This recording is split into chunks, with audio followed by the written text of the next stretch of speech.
So hi guys, welcome to my YouTube channel. So this is another lecture video और इस video में मैं आपको पढ़ाऊंगी what is the meaning of statistics. क्योंकि 11th क्लास में यूजुअली बच्चे स्टैटिस्टिक्स पढ़ते हैं सीबीएसई में, और आपको आगे बीकॉम वगैरह में भी स्टैटिस्टिक्स मिलेगी, बिजनेस स्टैटिस्टिक्स और इकोनॉमिक स्टैटिस्टिक्स। तो मैं आपको रोल भी बताऊंगी स्टैटिस्टिक्स का क्या है इकोनॉमिक्स में।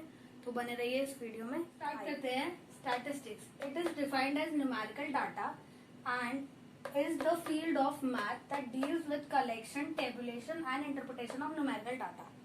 So ये स्टैटिस्टिक डिफाइन होता है कि ये एक न्यूमेरिकल डाटा होता है। न्यूमेरिकल डाटा मतलब मैथ्स के कोई भी फिगर्स जैसे 1 2 3 4 जो हम न्यूमेरिकली एक्सप्रेस कर सकते हैं। And is the field of math. तो जो स्टैटिस्टिक्स है ये मैथ्स के फील्ड से आया है। और दैट डील्स विद कलेक्शन, जो डील करता है कलेक्शन में, मतलब कलेक्शन मतलब सबको कलेक्ट करना, मतलब डाटा को कलेक्ट करना। टेबुलेशन, टेबुलेशन का मतलब होता है टेबल फॉर्म में उसको रिप्रेजेंट करना डेटा को, रोज एंड कॉलम्स के फॉर्म में। And interpretation of numerical data. Interpretation is slightly a difficult word, तो मैंने उसका यहाँ मीनिंग लिख दिया है। Understand means to understand.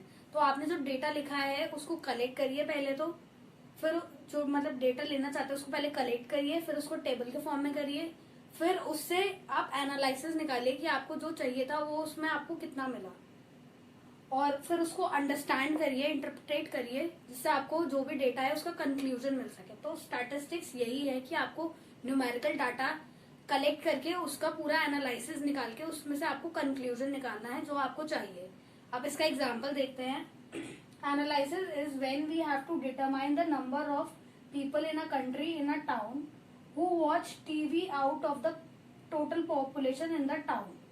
For example कि बस कोई हमने टाउन ले लिया, हम जानना चाहते हैं उस टाउन में, किसी भी पर्टिकुलर कंट्री के किसी टाउन में कितने लोग टीवी देखते हैं, वहां की टोटल पॉपुलेशन में से, उस टाउन की टोटल पॉपुलेशन में कितने लोग टीवी देखते हैं। तो ये एक डेटा निकल के आ जाएगा। तो ये ही स्टैटिस्टिक्स है। और इसका एक बहुत ही अच्छा मैं आपको एग्जाम्पल दूं तो है सेंसस। जैसे सेंसस हम चेक करते हैं तो वो हम 10-10 साल की करते हैं, जैसे 2001 में, फिर 11 में, फिर 21 में, ऐसे हुआ। तो उसको हम न्यूमेरिकली लिख के स्टैटिस्टिक्स की तरह मतलब लिख के न्यूमेरिकल टर्म्स में से फिर हम एनालिसिस करते हैं कि कितनी पॉपुलेशन बढ़ी इंडिया की, कितनी कम हुई, और यही हम देखते हैं स्टैटिस्टिक्स में। तो नेक्स्ट जो भी स्लाइड होगी उसमें मैं आपको बताऊंगी what is the role of statistics in economics. तो पढ़ते हैं role of statistics in economics. So collection, processing, tabulation and interpretation of economic data. Same है, मतलब उसकी जो डेफिनेशन थी स्टैटिस्टिक्स की सेम है, वही कलेक्शन, डाटा को कलेक्ट करना। उसमें प्रोसेसिंग नहीं था। प्रोसेसिंग मतलब वही आप कलेक्ट करके टेबुलेशन के लिए भेज देते हैं, उसको टेबल में फॉर्म करते हैं, तो वो प्रोसेसिंग हो गई। और इंटरप्रिटेशन उसको अंडरस्टैंड करना, उसको एनालाइज करना। लेकिन इसमें बस यही चेंज है कि इकोनॉमिक डाटा को आप करते हैं इंटरप्रिटेट वगैरह, सब प्रोसेस वगैरह। इकोनॉमिक डाटा में वही एक बेस्ट एग्जांपल है सेंसस का, जो मैंने आपको दिया था इससे पहले। सेंसस एक इकोनॉमिक टर्म है कि सेंसस आपको टोटल पॉपुलेशन देखनी है किसी भी पर्टिकुलर कंट्री की, तो वो सेंसस वगैरह एक इकोनॉमिक डाटा है जिसको हम स्टैटिस्टिक्स के थ्रू देख सकते हैं।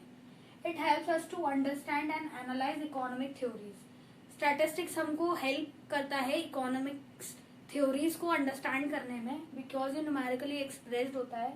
And denote correlation between economic variables such as demand, supply, price, output etcetera. और ये एक रिलेशनशिप बिठाता है इकोनॉमिक वेरिएबल्स में, जैसे डिमांड कितनी है, पर डिमांड का प्राइस में कि इतनी डिमांड पे इतना प्राइस है, तो उसका क्या पूरा मतलब न्यूमेरिकल डाटा बनेगा। आउटपुट किस लेवल का होगा, उसका क्या न्यूमेरिक डाटा। तो ये हमको इसलिए हेल्प करता है। अब इसके कुछ फंक्शंस और इम्पोर्टेंस देख लेते हैं जल्दी से। इकोनॉमिक फोरकास्टिंग, मतलब ये इकोनॉमिक फोरकास्टिंग में हेल्प करता है। प्रीवियस डाटा जो होगा स्टैटिस्टिक्स का न्यूमेरिकल, आपको उसको उठा के देखेंगे, उससे आप फोरकास्टिंग करेंगे कि मे बी आगे जाके इतनी सेंसस हो सकती है, तो ये हेल्प करता है इकोनॉमिक फोरकास्टिंग में। नेक्स्ट पॉइंट है, इसकी इंपॉर्टेंस भी है, ये फंक्शन भी है, ये मिक्स करके लिखे हैं। Formulation of new policies. अगर हम पुराने स्टैटिस्टिक्स को देखेंगे, न्यूमेरिकल डाटा को देखेंगे, तो ये हमारे लिए इजी करेगा आगे के लिए हमारे न्यू पॉलिसीज बनाने में गवर्नमेंट को। डिसीजन मेकिंग, वही पॉलिसीज बनाएंगे तो एक डिसीजन ही ले रहे हैं, तो डिसीजन मेकिंग में भी ये बहुत हेल्पफुल है statistics. Data are collected in systematic order. जो स्टैटिस्टिक्स में हम डाटा लिखते हैं वो एकदम हम सिस्टमैटिक ऑर्डर में लिखते हैं, ऐसे कुछ भी नहीं हम उल्टा फुल्टा लिख देते हैं, हम उसको बिल्कुल सिस्टमैटिकली लिखते हैं ताकि वो देखने में प्रोफेशनल लगे। कंपेरेबल टू ईच अदर, क्योंकि न्यूमेरिकली एक्सप्रेस्ड होता है तो आप उनको कंपेयर कर सकते हैं आपस में कि पहले इतनी पॉपुलेशन थी अब इतनी हो गई, तो कितना उसमें प्लस हुआ कितना माइनस हुआ, उसको हम कंपेयर कर सकते हैं। And last, easy to understand, अगर वो न्यूमेरिकली एक्सप्रेस्ड होता है तो न्यूमेरिकली हम उसको इजीली ज्यादा अंडरस्टैंड कर लेंगे। जैसे 2 है 4 है, सबको पता है, सबको मतलब पता ही चल जाएगा इन दोनों में से कौन सा नंबर बड़ा है।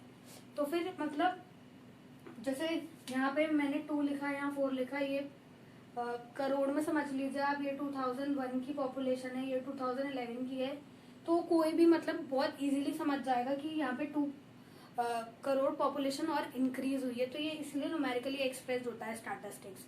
तो अगर आपको मेरी वीडियो अच्छी लगी हो तो प्लीज मेरे चैनल पे बने रहें और वीडियोस देखने के लिए stay tuned. Thank you for watching.